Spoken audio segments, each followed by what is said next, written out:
Oh, oh well.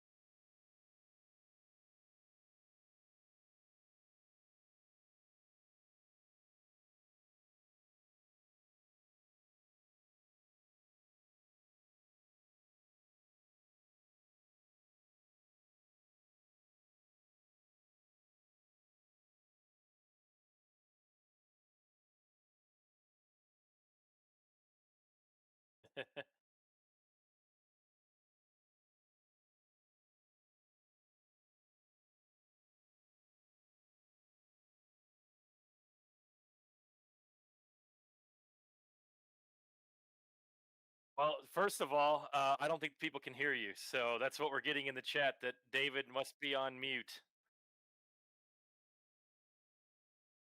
I dig the Team and Art hat on, not the hat I was expecting you to wear, but okay.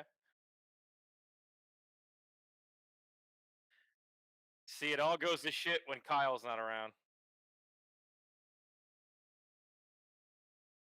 I can hear you fine for whatever that means. But yes, while you get that figured out, Detroit, coming off of the Indianapolis 500 and the penalties that we saw last week, a lot of controversy in Detroit. Good weekend for us. It's an exciting weekend. I like going to Detroit. It's a fun place. Part of me wishes that it wasn't the week after the 500, but as we learned from Bud Danker on Sunday after the race, there you go. I can hear you. Let's see. Oh, now you're gone. So, you look at okay, is the week after the 500, and they like those ratings and they like that momentum, but um, yes, Austin Skirvin. I did try to get some IMSA Riz. We're going to discuss that. We're going to discuss.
Hello, I've got you.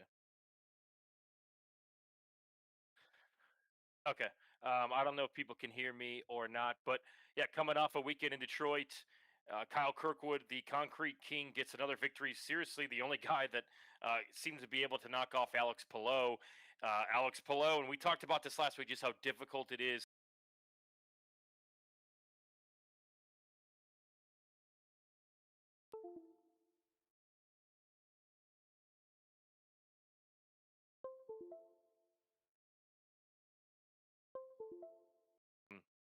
Somebody said that you don't have audio because maybe your YouTube wasn't verified. Well, that would take away the name of this show. A lot of cool things happen in Detroit. I think it's a great event for the downtown scene.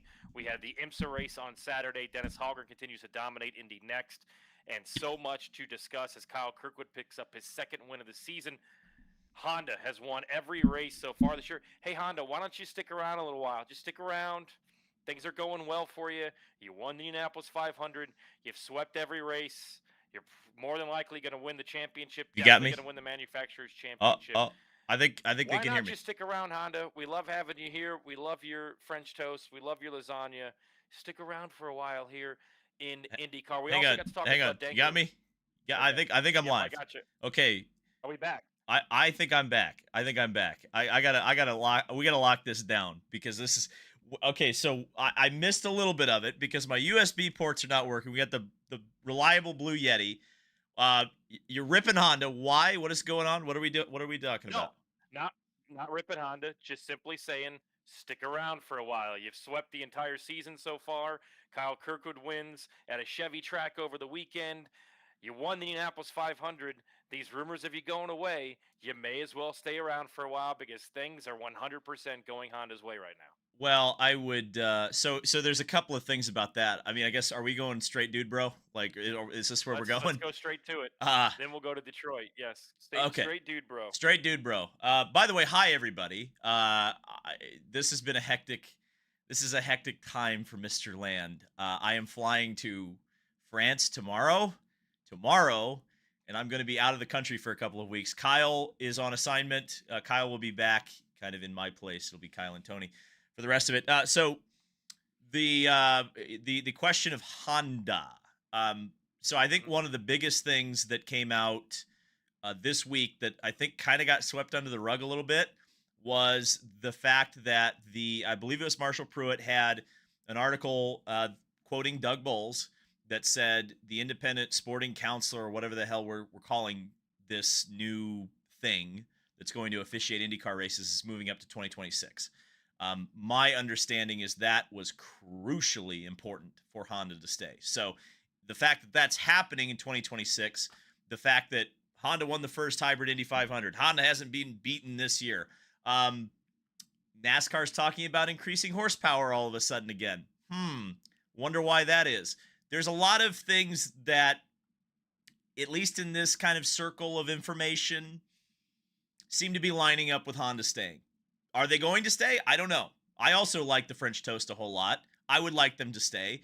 But at the end of the day, I think a lot of things are lining up that way. I'm more positive on that front than I have been in a long time. I'll put it that way.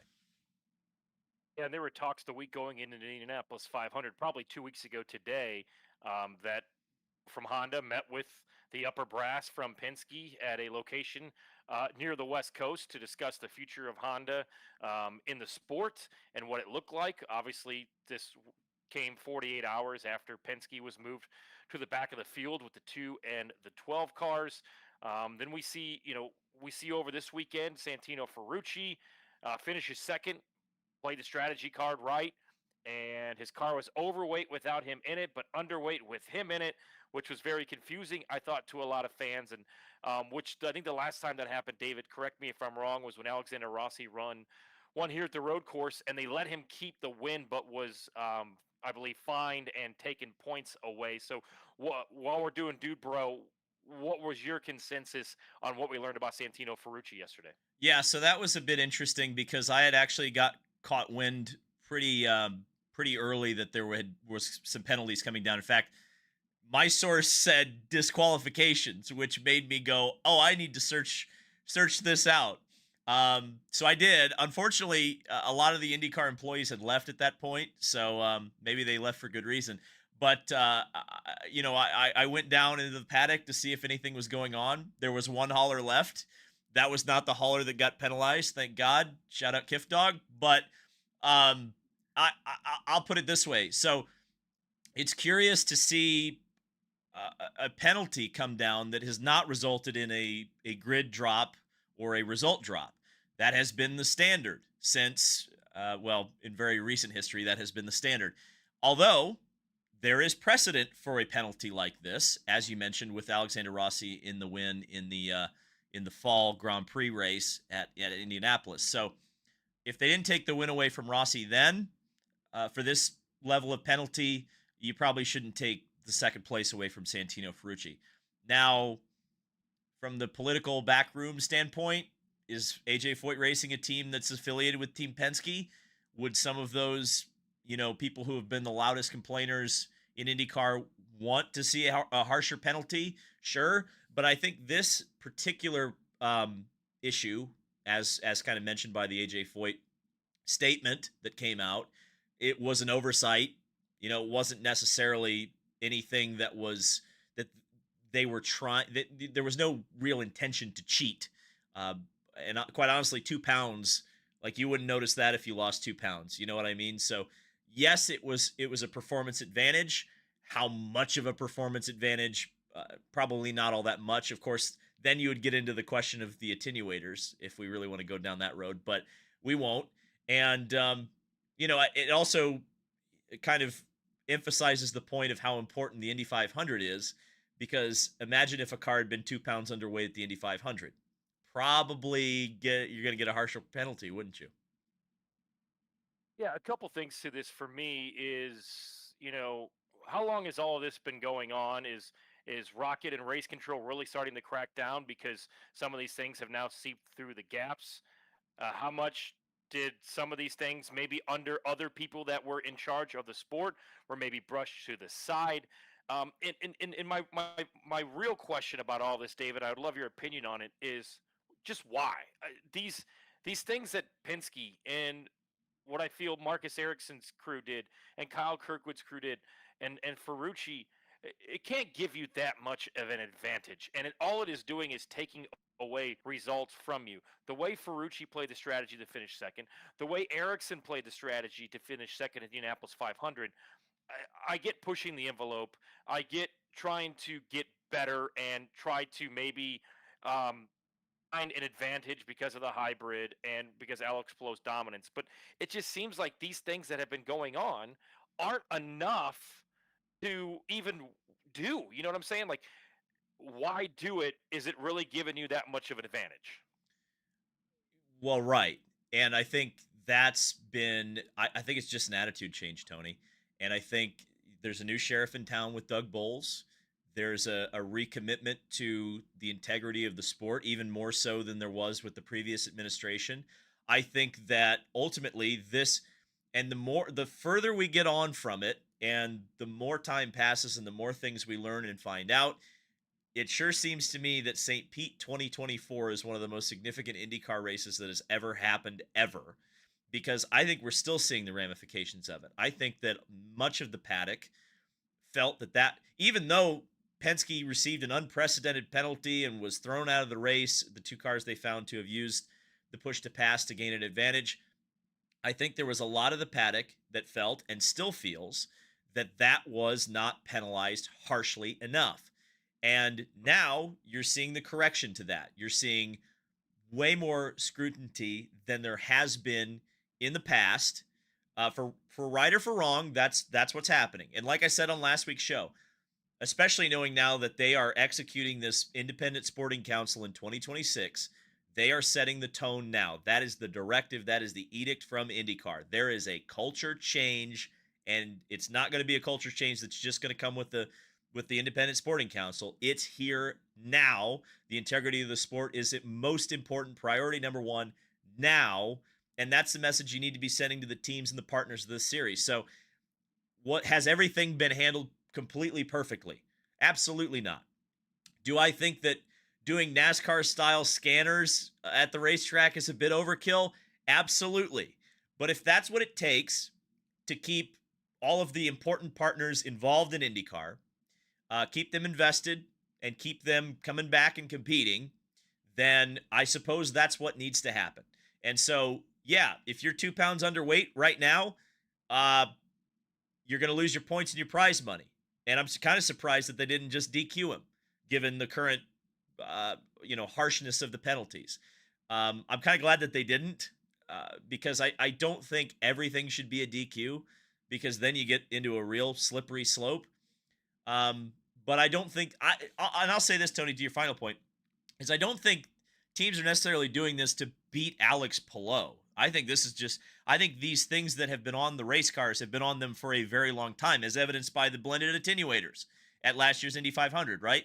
So it's just things that, for one reason or another, and we don't know because we haven't been told, we don't have the facts to back it up, these were getting through tech. We don't know why. There's no facts to back that up, but they were getting through tech. They're not getting through tech anymore, and that's an attitude change. Let me ask this too. You mentioned the attitude change, and this is all conspiracy. This is all just me spitballing.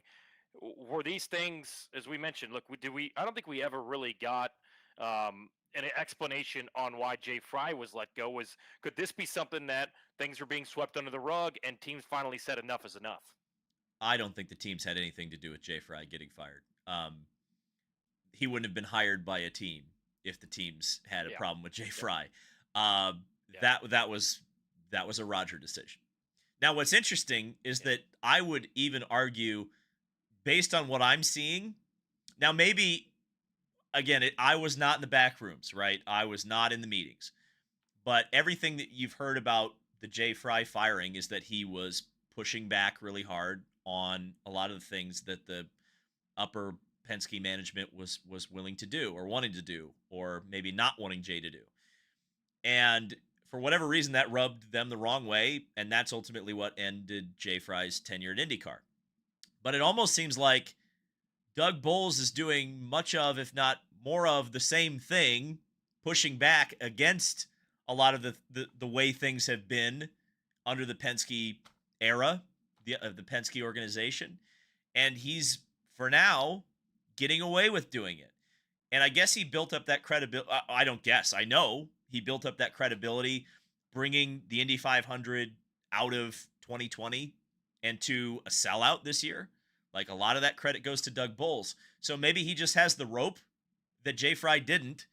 And that's why you're seeing so much, really, so much being done. I mean, to think about, what is the biggest criticism we've had of IndyCar recently? Like during the Penske era, that's been stagnant. It's been the same way of doing things, same. This is the most change, or at least proposed change, that I can remember, like recently, right? Am I off base on that, in that assessment? No, I think you're spot on there, and I mean, look, it's for the better. I think Doug has done a great job of handling these situations. Doug's done a great job of thoroughly explaining. I mean, when he went up on that Monday morning before that final practice and mentioned that the 2 and the 12 cars are going back. I mean, that was an exhausted man. That was a man that what we talked about on this show, and we talked to Doug Bowles on Saturday in Detroit, and said, you know, there was going to be a time where he's going to have to be the bad guy and put his foot down. And I think Doug Bowles can be the bad guy as long as he is fair when he is being the bad guy. And so far, I believe he's certainly been fair. Yeah, yeah, for sure. I think that was I think I remember saying something like that when he Yeah. first got into that position. Not just I mean, obviously that was like a headline, right? That we ran with, but I remember specifically, like, if you treat everybody fairly too, that's going to be a huge mark, because ultimately, and that's why the whole independent sporting council sanctioning body, whatever you want to call it, thing is so important. Is that that's a that's a big commitment from Doug to address a problem that has been around for a long time, which has been this question of conflict of interest with Team Penske and Penske Entertainment also competing in the series. And it's so interesting too, because I feel like I've brought this up on a couple of shows, and I'm going to kind of belabor a point here, is that it's not exactly new that team owners are running cars in a series that they own. They literally ran a series themselves. It was called Kart. I know some people have forgotten it, but I didn't. It literally, the team owners ran it, right? Tony George ran cars, still does run cars, by the way, in the IndyCar series. Uh, the Holman George family ran cars. They had a very strong hand in USAC. They didn't totally own it outright. There was some degrees of separation there, but they had a lot of influence on it. But it's now that the questions have been coming up. And rather than say this is the way things have always been done, now we're seeing, and I get it, it wasn't their idea. They were pushed into it. But if you come to the right conclusion after being pushed, can I really say that you're wrong, or that you shouldn't have come to that conclusion? I mean, I think everybody's got to be fair in the paddock too, and not judge, Doug for running with an idea, or maybe like having his mind changed on an idea that, or even being forced into making a decision on something, um, because it's in the best interest of the sport ultimately. So yeah, it's interesting that this has become such an issue, because it has almost always been something that has existed in IndyCar. Yeah, for those asking on the chat, Tony George, very heavily involved in Ed Carpenter Racing. In fact, what I had been told in the past is he outright owns the 21, and they're just using Ed's name on there. And obviously, he owned Vision Racing, and there's other examples throughout really history of that. All right, before I guess I we saw start. Tony in the pit lane when we were interviewing Will Power. So Tony was in Yep, Detroit. yep, yep. Tony was in Detroit. Looks good. Him and Ed were standing there talking. I saw Ed and the family Saturday night at the Marriott. Should we start talking about warm seats? Yes. Nothing that we are about to say has any have I heard, at least maybe you have, David, any official word or rumors when you get to a point where the results aren't there. Uh, there's going to be talk in the media. I think with this silly season, it really doesn't start until we know what Will Power is going to do. The rumors on Will are: does he come back to Penske? Does a team like McLaren have interest? Does he retire? All three, I've heard somebody say that's what's happening. There's other rumors going around that maybe McLaren extends to another car, or what do they do with Nolan Siegel, who's really has not had the best year in that McLaren car. And in fact, and I like Nolan, he's a great kid. It's just it's bottom line has been mediocre with his time so far, almost 365 days into it with McLaren. Yep. So it's interesting. You named two of the three seats I was going to mention there, because I think there's three really warm seats right now in IndyCar. Yep. If we're judging objectively, now we're going to have to get into the weeds on some of these drivers here and contracts and what some of the drivers bring to the table that maybe others don't like us talking about, but we're going to probably have to talk about it. Number one, You mentioned it, Will Power. The rumors, at least that I heard, were pretty strong that he's gone from Team Penske. So then the question mark becomes who is going to fill that seat. I'm sure we'll talk about that here in just a second. Nolan Siegel, for sure. I think there's a lot of additional factors that we're going to have to talk about surrounding Nolan Siegel and his involvement with Arrow McLaren and where that team is in the future. But I think if you look at this time of year, typically you kind of judge who's in the hot seats based on A, what happened in the Indianapolis 500, and B, how things went in Detroit. Because this is typically, when we see like the mid-season driver moves, this is always when it happens. This is when we hear about, and I was actually surprised we didn't hear nearly as much of the silly season stuff this year as we did last year. But the facts are the facts. Nolan ran almost 500 miles at the Indy 500 problem-free, but he crashed on the last lap. And then Detroit, that was a disaster. I'm going to be honest. And again, I think we both like Nolan. We appreciate him. But, breaking 300 meters too early and getting run over by Scott McLaughlin and then getting involved in the fight between Colton Herta and Kyle Kirkwood, I didn't think that was a great, I understand why he did it. I understand why he raced hard. I think you have to race hard, especially if you're potentially in a warm seat. But you have to pick your spots. And I would say that he probably affected the outcome of the race, racing Colton Herta as hard as he did, because that allowed Kyle Kirkwood. Now, would Kyle have still gotten around Colton? Probably. But from a driver respect standpoint, I remember our friend Austin Lawton was paying a lot of attention to the post-race press conference, and it was like kick the Nolan. There was a lot. Some drivers are unhappy with him. I'd put it that way. And then the final warm seat, and I know you're not going to like this, but I'm going to have to say it, it's Marcus Ericsson. It's Marcus Ericsson. And I understand Indy 500, on the road, he finished second. He returned to form at the Indy 500. He was exactly the Marcus Ericsson that won the 2022 race, probably should have won the 2023 race, was taken out in the first corner of last year's race. We never really got to see what he could do. But the results say that he finished 31st. He had a broken damper at Detroit, but the results say two of the Andretti cars were on the podium and Marcus Ericsson was 13th. So as far as I am aware, and you can correct me if I'm wrong here, Tony, I believe Marcus still has a year left on his contract, but IndyCar contracts are fickle, to say the least. And Dennis Hauger's looking really, really freaking good. in the Indy Next program. So, what do you do if you're Andretti Global?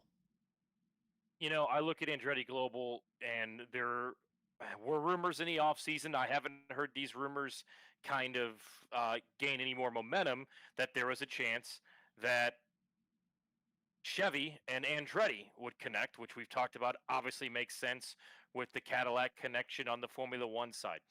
Would you then maybe partner with a Juncos and farm Dennis Hogger out to a Juncos and allow Ericsson to finish out his contract in that third year? Marcus has had some really bad luck at almost every track that he's gone to inside of that Andretti car.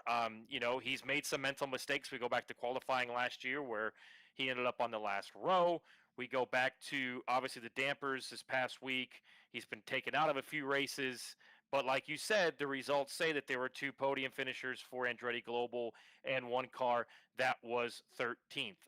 The Indy 500, I think, is kind of out of his jurisdiction. It really wasn't obviously his fault, but like you said, in the record book, it'll say that he finished 31st and 32nd last year in the Indianapolis 500. For me, look, I love Marcus. You know that. I think everybody knows that. But you have to perform. You have to perform, and you have to perform in a short amount of time. I mean, we're talking about a Nolan Siegel who's 20 years old, only been there for a year, and we're already talking about, okay, is this experiment over? Linus Lundqvist had a pretty good rookie season. I mean, was on the podium, I believe, twice. If I'm not mistaken, he had a pole and a front row start, and we haven't seen him all year. So it's a very much how much money do you have and what have you done for me lately? And when it comes to Marcus Ericsson, maybe going to Detroit where he had his only Andretti podium last year, things would get better. It didn't. Damper or not, whatever the circumstances was, the result wasn't there. So, I don't think he's going to be taken out of that car by the end of the year, but I think there's going to be a firm evaluation of what to do with that 28 car for 2026. Yeah, and the more you think about it, yes, at the races that Marcus didn't have mechanical trouble or didn't get taken out by someone else or didn't get taken out by his own team bending the rules, there are very few and far between races where I can say Marcus Ericsson just had a race where nothing went wrong at Andretti. Mm-hmm. But there are drivers that have. I mean, this is a sport that is not fair, right? And I guess I'll ask this question: if Marcus doesn't return to Andretti, whether it's this year or whether it's 2027, where could he go? Would there ever be a seat at Ganassi that would be back available to him? I've what's funny about Ganassi, and I'm not going to say specifics here, but I've heard some things that there are some people high up at Ganassi that would love to have Marcus Ericsson back. They loved him. They really did. Well, and yes, I think we heard the same thing. I think we were standing there, and they were very high on Marcus, and they were very high up at Ganassi, the people that told us this. I think we need to see what he can do on the ovals. He ran really well at Milwaukee.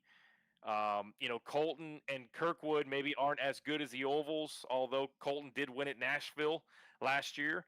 And if Marcus Ericsson could kind of just hit the reset button, have a good run at Gateway, where he's had some pretty good runs. His last run there at Ganassi, he was obviously the car got destroyed, and Nando was doing Will Power spins in front of him. Where could he end up? Yes, maybe if the money's right and things fall in place, could he land back at Ganassi? Maybe. I think it would take a lot of things going right for that to happen. But also, you have to ask yourself, how much is Marcus Ericsson being in the car next year and helping with the simulation of the Formula One car? Where's the value with that, and having him back for at least one more year at Andretti Global? I do think we are setting ourselves up for a major shakeup inside the paddock in different seats. I don't think we're going to see Rinus VeeKay back at Dale Coyne Racing next year.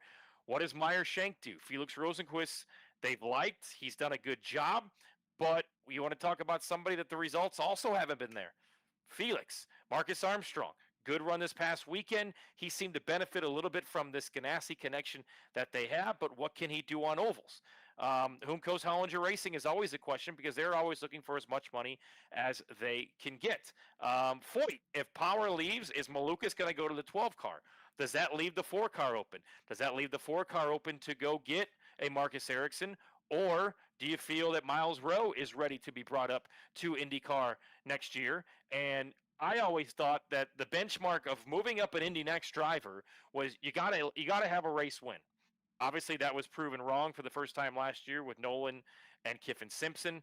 Um, obviously, and really Stingray Robb.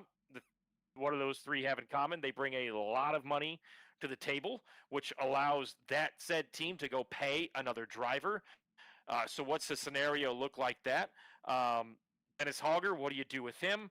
Lockie Hughes, who is the only other driver to win a race in Indy Next, is in his second season, and you usually don't go back for a third Indy Next season if you have wins underneath your belt. So I think there is a lot of change that is coming. Kyle Collette is a talent that won races last year but hasn't had the success this year because of the dominance of Dennis Hogger. So I think we're getting to set ourselves up for a huge off season. I know Nolan Siegel, I think, had 1 win or 2 wins in Indy Next, but we're setting ourselves up for a huge silly season. That's where I want to go with this next. I'm glad you brought up Nolan because I think that the flashpoint, yes, Will Power's the biggest domino to fall, but I think the biggest flashpoint of this offseason is going to be McLaren. What is good? Because there are all sorts of rumors out there. We've touched on some of them about what the future of McLaren is going to look like in IndyCar. That program is under constant reevaluation. Zach Brown's even said it publicly, right? That means drivers, that means OEM support, that means all of it. That means if we're going to stay in the series or not. Now, I wouldn't worry about that right now. I think McLaren's going to stick around. But how many cars they're going to run? There are all of these sort of different things out there. So I guess I'll start with this, Tony. Nolan Siegel has stated publicly and strongly every time it has come up that he is there as a paid member of that team. He is driving for McLaren. He is a protege of the team principal, Tony Kanaan.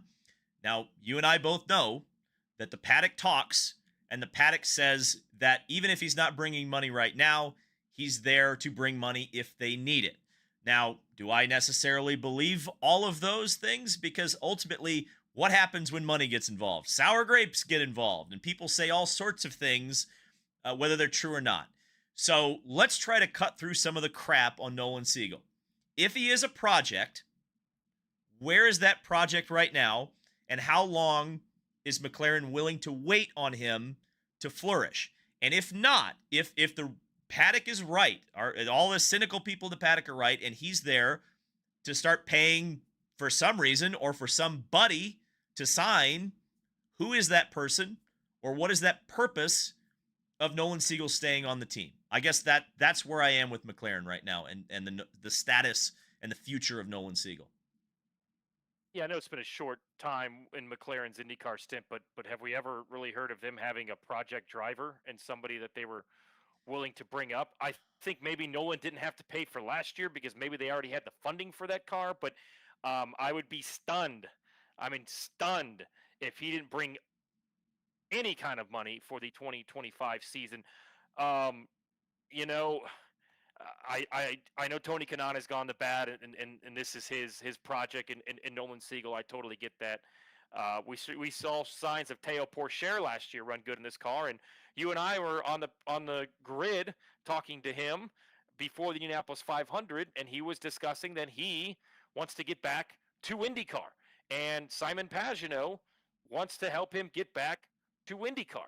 Well, there's no really connection with Simon and McLaren. Obviously, Teo's not going to go back there, but could that be a landing spot for maybe a Meyer Shank? Could maybe Teo find himself with a little bit of a Penske connection? We know that Pagenaud's helped out Penske. Does he move to the 4 car if said Miles Rowe just isn't ready and needs 1 more year in Indy Next? Foyt makes a lot of sense.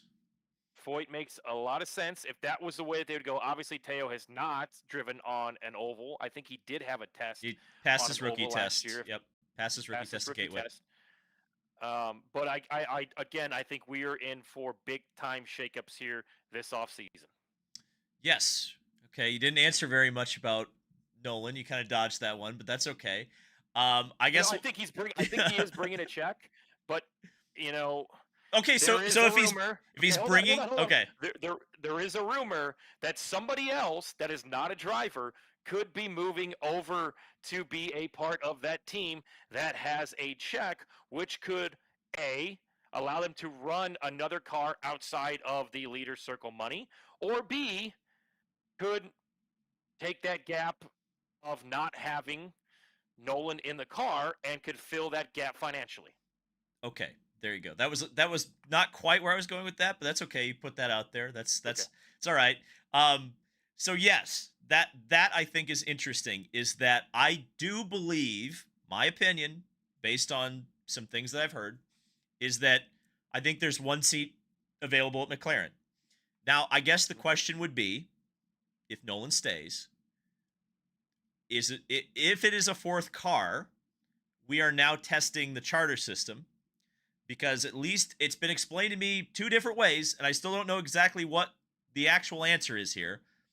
Can a team that has 3 charters already enter a fourth car, or is that not allowed? I've heard two different things there, whether or not that's allowed. Maybe you could call that car something different. Maybe that's a way to get around that rule. I don't know. Like a satellite team, maybe. That would be a little bit bending of the rules. But if you go back to CART, actually, I have an example of this, and I'm literally just, this is coming off of the top of my head. I have no information on this, but I'm just thinking of it. CART had a franchise system where you were only allowed to enter 2 cars as a team for the full season. Jerry Forsythe bought Tasman Racing in the offseason of 1998. So going into the 99 season, Jerry Forsythe owned Tasman. And there were a lot of complications with that. Jerry's team ran Ford engines. Tasman ran Hondas. They had to somehow make that work. So you already had to separate the teams. So they called one of the teams, I think it was Forsythe Championship Racing, and the other one was like, I think the first year it wasn't even, I don't even think they said Forsythe. I think they said it was like McDonald's Championship Racing or something like that, because the sponsor was McDonald's. But that was essentially a third Forsythe car running a completely different engine outside of the franchise system, and they somehow managed to Scooby-Doo a way to make it work. I say all of that to say I think there will be a seat open at McLaren for someone to go, or at least in that circle. Could it be Will Power? If I'm Zach Brown and I have the option for the next 2 years to have Will Power in my car, he is option number 1. Option number 2, for me, this is Tony Donohue speaking, and I mentioned this to you early in the year. It was just something that I threw out there, and now I'm starting to think maybe. I think option 1 is Will Power. I think option 2 is Rinus VeeKay. Whether you run a fourth car, I mean, they're not going to bump somebody out of Iowa, are they? They're not going to bump somebody out of. Are we sure about that? Nashville. Wait a second. Are we sure about that? That's true. That's true. Recent history would out, suggest that they are absolutely willing to do that. Well, I mean, so what does Prema do? Because are they going to send Prema home next? Like, it's really confusing on what you can and cannot do inside and outside of a charter. Well, so okay, let's talk about the Rinus factor, because my or not my opinion, I know this for a fact, that when all that drama with Palou was going down and there was the potentiality of Felix Rosenquist not going back, I think he did an extra year, right? Felix did, like when everybody was trying to, so one of the drivers who was in the running for that seat was Rinus VeeKay. So he's been on that radar before. I don't know how far down the line those talks went, but I know it was discussed. So if you look at Rinus and you hear the things coming out of Dale Coyne Racing about Rinus, every single person on that team is like, how in the hell has he not gotten a big shot yet? I've not heard more positivity about a driver in a long time than I have heard about Rinus VeeKay. So maybe this is a chance for a big team to scoop him up. I guess we could talk a little bit about Will Power, because I think, and he's still young. Rinus is still very young. Yes. Yeah. So Rinus, absolutely, there's an upside there right now. And oh, by the way, he's good at the Indy 500, which is really important just in general for any team that's looking to pick up anybody. Will Power, I'm not sure what's going to happen with him next year. I find it very hard to believe that he's going to be completely on the sidelines of IndyCar, period. Is he an Indy 500 only driver next year? Is he full time for a different team? That's where I have a trouble right now, is figuring out exactly where he fits. McLaren makes a lot of sense because McLaren loves their big stars. McLaren loves drivers that get a lot of publicity and that can generate a lot of social media content. And I would love to see how annoyed Will Power would get with the McLaren social media team making him do things. I think that would be great content. And I think they would be able to showcase Will and his personality, which is one of the most unique personalities I've ever seen, not just in racing, but period, across the board in humanity. So I think there's a lot of things that make sense there. But I think let's just throw this out there, Tony. Is there any scenario where you see Will Power back at Penske next year? Because I don't. It's not looking that way. It's certainly not looking that direction. And we saw David Malukas, who everybody has kind of thought and heard that is the next guy to go to Penske. And maybe there is even some Penske influence in him going to AJ Foyt Enterprises this year. And you see There him was finish second ultimately at the 500. You see him start on the front row at Detroit, and I think he is a favorite to be on the podium next week when we get to Gateway. I don't know about Power being a 500 only entry for Penske at Indy. I no. just don't see that. I'm talking like Dreyer and Well, Reinbold, something like that. oh, well, sorry. Somebody mentioned that in the chat. Let's see that. Maybe Dreyer and Reinbold. I mean, could you go Hunter Ray and go with Will Power? Does Will Power want to do that? Power may say, "Look, I don't." Maybe it's really Will's decision, right? I mean, it's either going to be probably McLaren or an Indy one-off, or maybe he does retire. Maybe he says, "Look, I've done everything I can." He always talks about how competitive the sport of IndyCar is, and he seemed to get his groove back last year. He ran good this past weekend in Detroit, but father time and family health issues, that plays a role on you. And sometimes, you go home and you be with your family. And I totally get that and would totally understand that. And he had definitely a DAGAF, right? Is that the right? I don't want to say the whole phrase, but don't give a blank. I think I added way too many letters there. He did not give a rat's ass about who he pissed off or what he did at Detroit.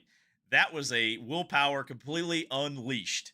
If you push Kyle Kirkwood by the attenuator, ironically, 2 corners, that was pretty good. And also he performed, right? I mean, he really looked like the Will Power of old. And typically race car drivers, and I don't know why this happens, but it seems like whether they sign a new contract or whether they have just gotten fired, they sure do go faster.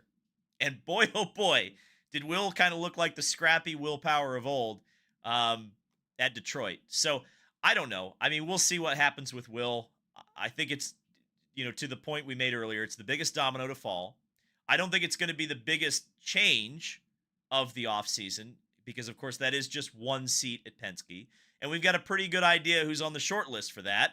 And right now, it seems like the short list is 1 driver, possibly 2, right? And David Malukas easily the front runner. And I think some of the defensiveness that David has when he's questioned about Penske and how much involvement it has in his machine, racing at Foyt, tells you also everything.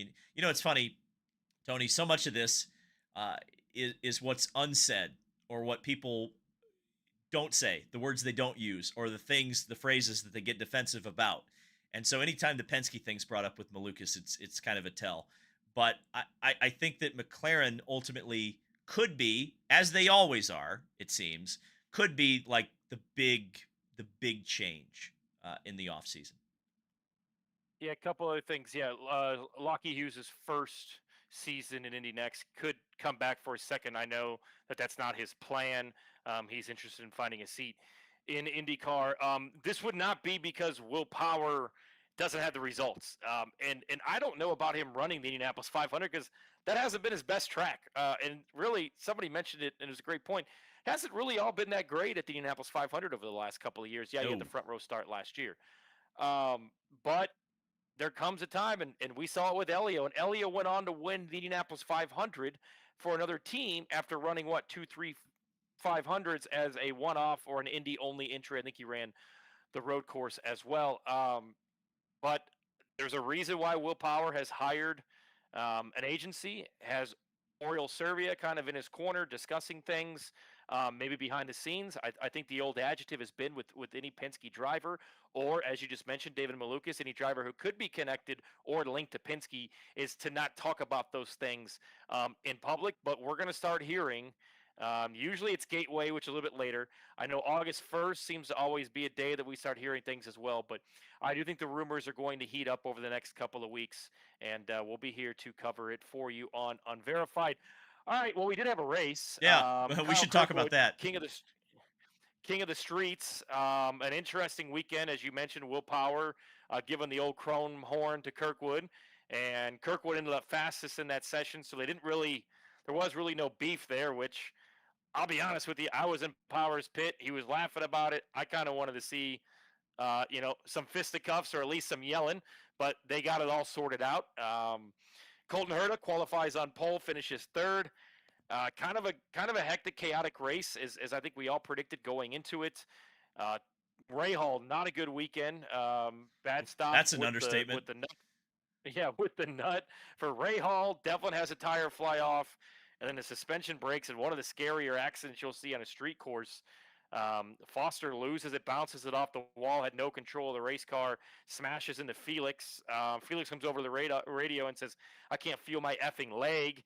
But he ended up ultimately being checked and cleared and released from medical. And then Ferrucci was leading on strategy late in the race, gets passed on a restart. Kyle Kirkwood drives away.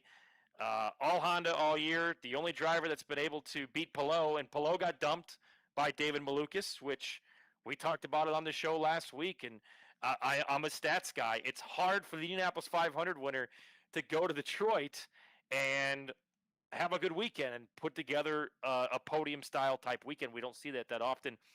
Palou ultimately gets dumped, and Kyle Kirkwood, your winner. Honda wins on a Chevy course. That track is staying for the foreseeable future. There's 6 been years. rumors with 6 years. Yeah. 3 plus a 3-year option. 6 more years, everybody.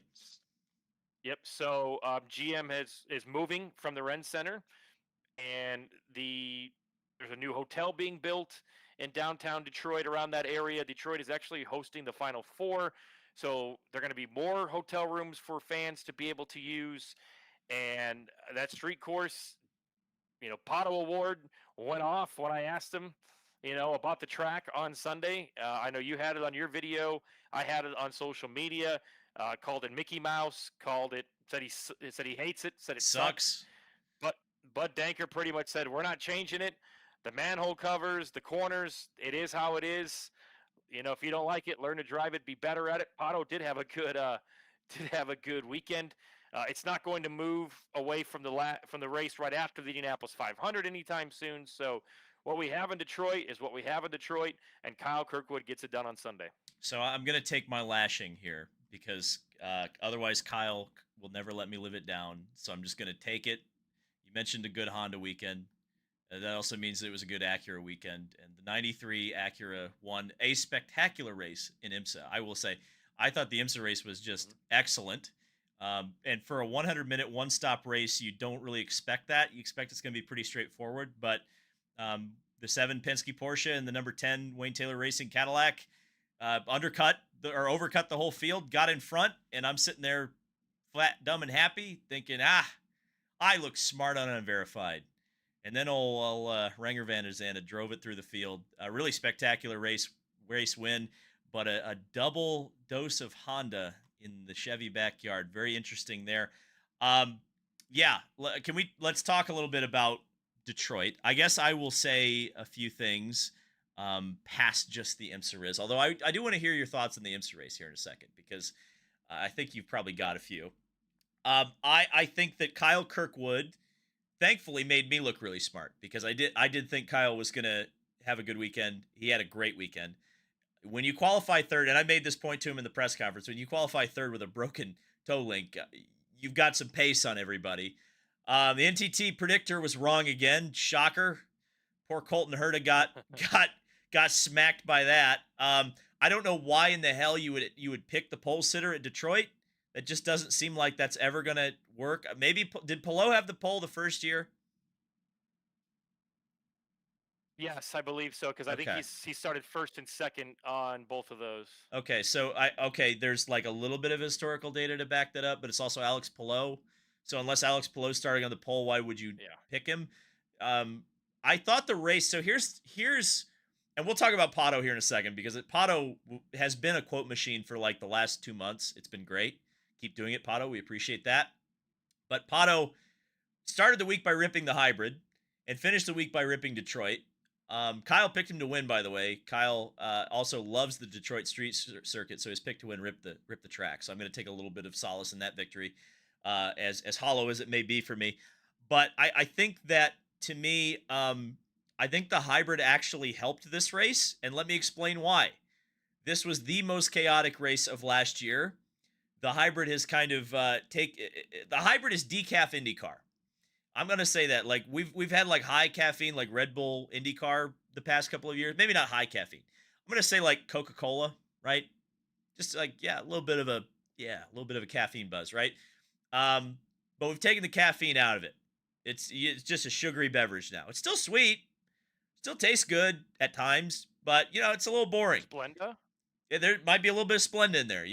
Some people like Splenda. Some people like that stevia crap you put in your coffee or whatever to make a Breaking Bad reference. But I think that the hybrid helped Detroit for a couple of reasons. I think that having a little bit of extra horsepower that you could use made passing opportunities a little bit easier.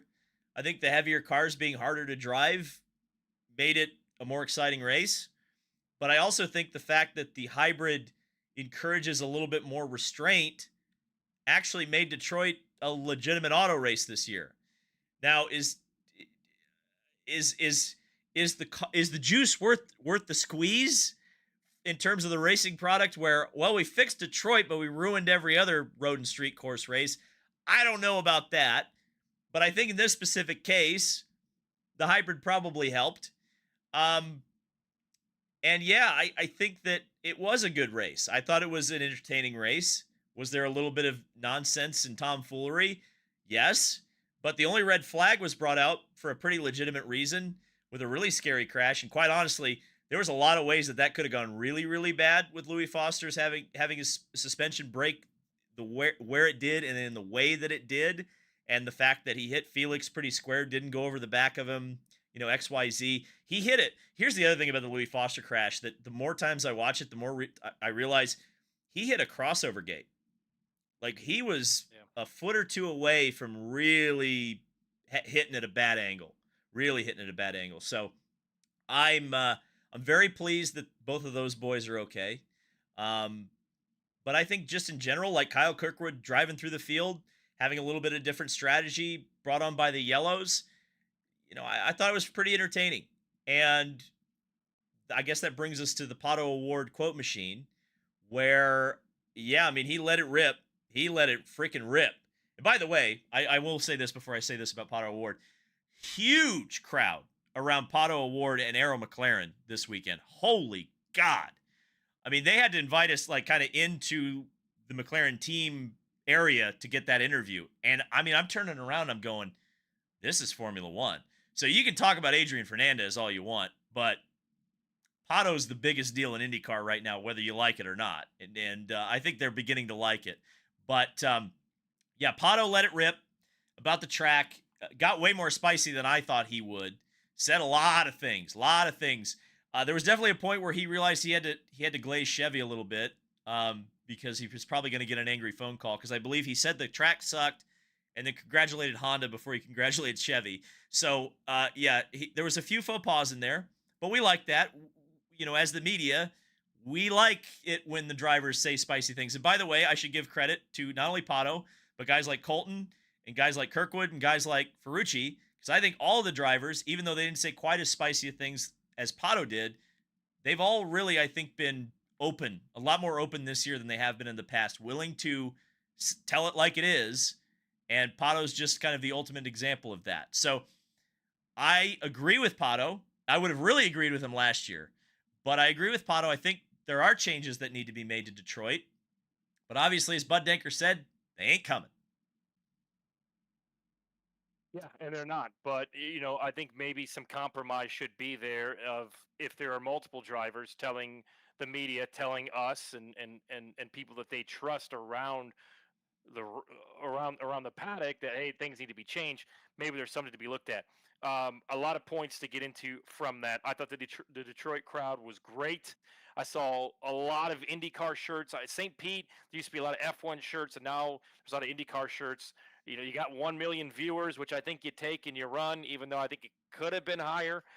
I thought the race was entertaining. I mean, it was. We had some chaos. We had some different strategies. We had some tomfoolery going on, especially coming in and out of the pits. And overall, I thought it was a pretty entertaining race. Now, to Pato's comments, yeah, it was very F1 like. That dude's never alone. That dude's always there's always fans around him. I've had to grab him before and kind of walk him through, and it's a good problem to have. It's probably slightly annoying, but Pato is great with fans. Him and I did an awesome video on Friday because he used one of my photos as his end of the month of May, into the Indianapolis 500 post. So he signed it. You could check that out, get a chance to win that. Shameless plug there. But hey, we like it. We like those quotes. Hell, look at our views in the month of May. People love crashing and people love drama. So anytime that a driver can come off the cuff like that and trust us and what he has to say and know that he can go off and what we are putting out there will get out to people in IndyCar and will get out to fans and get out the brass. He knew thank him for that. He knew where it was going. He knew who was in that media scrum. Yeah. I mean, there's a reason why he was talking to you and I. We'll just say that. But some of the points are valid. I think there is maybe some room for a little bit more, a little bit of I don't want to say runoff area, but some of those turns are tight. They did change the starting point this year from last year, so I hope they take into consideration what some of these drivers have to say and what they want to change in the future, because not every driver ripped them, but not every driver, has the clout or has the ear, so to speak, of somebody like Pato or somebody, like a Santino, who maybe doesn't have the results, but people do listen because Santino is going to shoot you straight. And I enjoyed the IMSA Riz. I mean, IMSA was fun. Allison, who's on here, took me up to the 71st floor of the Rensen. We watched it from up there. I thought it was entertaining. Had different strategies going on. Man, some of those prototypes up front, how they make it through some of those turns was exciting. A lot of the fans were super into it. I thought it was overall a really good race. It was cool to see our buddy Tony DeZino doing a great job. Shout out IMSA. Tony. Yeah, Big Tony DeZino There's guy. a lot of people. There's a lot of people in the sport that get it. There's a lot of people in the sport of auto racing that don't. Tony D, the other Tony D, which has kind of become the running joke whenever we are in the media center together. It's good. I only sent one Pato, wrong tweet or one wrong text once. I only got you two confused once, so it was all good. Well, you and I have a very spicy chat on things that we say. So you had to warn him that if something comes in that seems abnormal, it probably went to the other Tony D. Do we see a Chevy win next week in Gateway? Do we see Penske kind of return to form? Do we see Foyt run it up towards the front, or is Honda just going to win the whole damn thing? I mean, I said last week that Honda was going to sweep the season. I don't know if that's going to be true, but I mean, if not Gateway, where's Chevy going to break through? You look at last year, but then again, man, Meyer Shank Racing was fast there last year. And if they brought something to Ganassi, because the place what's so interesting about Chip Ganassi Racing, through their entire history, the place that they have always struggled has been short ovals. Always. You go back to their dominant years in kart, those were the races they lost. You go to the IRL era, where did they get beat? Short ovals. It wasn't across the board. Yes, there are the fair share of Zanardi and Vassar and Montoya and Dixon, Franchitti, short oval wins, like for sure. But as a whole, that's the type of track that Ganassi is not typically strong at.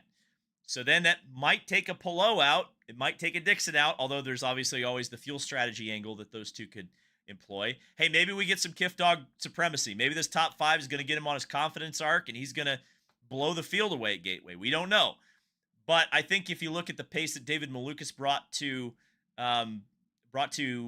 Shank last year, can Felix and Marcus Armstrong kind of take that mantle up? Was there something learned from a setup perspective that David brought there that maybe they can take into this year? I don't know. It also might just be the David Malukas factor, which says to me, Foyt has always been good at Gateway when they've had a driver that's good at Gateway, like a Connor Daly. So then you say, okay, you've got Penske parts, you've got Penske engineer on the stand, you've got David Malukas. Makes a lot of sense. The Chevy is a top-end engine. So what that means is when it is full throttle, and with Gateway, we've added downforce, right? It's going to be a night race. Lots of grip, high revs. That would typically favor Chevy. Now, if it was in the past, or even if, I think you will see some lap traffic, by the way, where you might get bogged down in traffic, have to go down a couple of gears. That would help Honda, because Honda's good on torque. Honda's good on power, drivability, or power down, drivability, stuff like that. So, but all things being equal, I think you'll see Chevy be very fast at Gateway. And so then that favors Penske, that favors Foyt. Maybe you throw a Connor Daly in there for Juncos if they can get it together. Yeah, and Gateway was a pretty entertaining race last year. I think Gateway and Milwaukee were up there. There's still work to be done at Iowa, but we shall see. All right, you have an exciting couple of weeks ahead of you, David Land. You've got your bags packed. Tell everybody no, where I don't. you're going. I'm still doing laundry. You should. Well, it's okay. My flight's not until tomorrow afternoon. It's okay. It's okay. I'm working on it. Don't worry. Methodical. What can your DL 500 club members and your followers expect from you over the next couple of weeks? Yeah, it's I'm going on a Euro trip, going to the 24 Hours of Le Mans.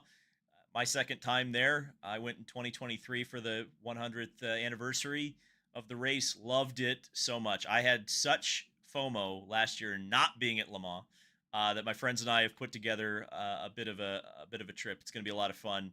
Ironically, so the interesting thing about sports car racing is that a ton of the IndyCar paddock, despite the fact that the IndyCar paddock is literally running a race in Gateway at the same time as Le Mans, it really is like a kind of a mini reunion. There's so many people that I'm looking forward to seeing at Le Mans. It's going to be a lot of fun. It's a home away from home. I'll say that. And if you haven't been to Le Mans, it's the Indy 500. It's just in Europe. It's great. There'll be a little bit of content coming out of Le Mans. I shot some stuff with IMSA this weekend that I need to edit and put together. And then there's a couple of opportunities to do some stuff in person. Now, for the most part, this is kind of a vacation for me. Kind of. I always look at the month of May as kind of my peaking point. And would I love to be in Gateway? Absolutely. Like, the fact that I'm not going to be in Gateway is going to rip my poor little heart out, because boy, oh boy, do I want to see that race. Boy, oh boy, do I want to see one of those at night. But, we've talked so much about schedule and scheduling. There's a couple of things you should not schedule against. And one of those is the 24 Hours of Le Mans. This is the year, by the way. Alex Palou drove one of the Cadillacs last year, finished, I believe, third. Could have won the race if it had been not raining and if he hadn't had floor damage. Alex Palou could have been the first driver since A.J. Foyt in 1967 to win both of those races in 1 year. We're denied that because of the scheduling. So I'm a little bit disappointed about that. Then I will be heading on to the Nurburgring Nordschleife for the first time I've ever been to Germany, first time I've ever been to that particular racetrack. For the 24 Hours of Nürburgring, I'm going to be a guest of Hyundai and Brian Herta Autosport. Obviously, I've had a great relationship with that brand and that team over the past year. They have been just awesome to me. And this is kind of, I wouldn't say a culmination, because I think there's still some stuff that we're going to do together in the future, but it's going to be a really cool opportunity That's a huge race for Hyundai as a brand, and I think for them it's their Indy 500, right? So that's the race. Every manufacturer has one race that they want to win, and for Hyundai and Brian Herr Autosport, they want to win the 24 hours of the Nurburgring. Now they won't be going for overall; they'll be in the in I want to just let's just call it the touring car class. There's all sorts of different classes at the 24 hours of Nurburgring, but there's a couple of interesting things about Nurburgring. There are it's a GT only race. It's so those cars that you saw like Roxy and like the Corvettes and stuff like that. Those are the top class in the Nurburgring 24 hours. But there's a lot of different cars. There's like road cars. There's like Opels and Volkswagens that race. It's like the grid's huge. I think it's like 100 cars. There's some old school stuff like there's open tire competition. You don't have to run a Michelin or a Hankook or a Yokohama. You can choose. So that's kind of a throwback to the old days, the glory days of racing. There's purpose-built, non-homologated prototype GT cars. There's all sorts of cool stuff. So I'm looking really forward to that. It's going to be like drinking through a fire hose, but Hyundai and Brian Herr Autosport always take care of me on that one. So it's going to be a lot of fun. So yeah, 2.5 weeks in Europe. I'll probably come back with an accent. I might get a little bit of culture. I don't know. One last thing I want to talk about, Tony, because I mentioned the schedule. Should Detroit be the week after Indy? Because I know that I was not very locked, and I shouldn't admit this, but I will. I was not very locked in the first 2 days of Detroit. I was tired. I was asking, why am I here? And not because I don't like Detroit, not because I don't like IndyCar racing, none of that. In fact, the fact that I love those things so much made me go, why do I feel this way? And in talking with people in the paddock, talking with drivers, everybody was sleepy. Everybody was tired. And you got 1 million people on TV, which was an increase over last year and an increase over 2 years ago on NBC. That's good. But are we really saying that if you had taken a week off, let the Indy 500 breathe, let us discuss it, break it down, talk about it for a week, that if you came back to Road America or even Detroit 2 weeks later, that you wouldn't get 1 million or more people on television? Is it necessary to have a race directly after the Indy 500 anymore? I think if it's an oval, I think if you were at Michigan, I think that would be Michigan huge. after the Indy 500? That's like Talladega and Daytona running back to back. Holy smokes. That's fine. That's how you keep that audience. You know, when an audience tunes in and goes, wait a minute, these cars are going 50 miles an hour slower around the streets of Detroit. I don't think it really brings in the casual fan, but I think it's an obsolete argument because it's not going to change. Bud Denker made it obvious. Penske Entertainment, Penske Corp likes having that race the week after. Somebody suggested to me, well, maybe they run the IMS road course the week after the 500, and I don't know about that. Maybe, Ugh. but it's not. Yeah, it's not going to change. Don't forget your voltage adapter, and make sure you bring me back something French from Lemont. I will be the exact opposite. I will be in Iowa coming up on Monday for an Indy Next test. Spotting. I was very confused there for a second. So it'll be way different than where you will be, but we look forward to all of your content. Some of it, obviously, you're going to be a little bit on vacation, so just keep us up to date. I just need you to check in every day to make sure I know that you're alive.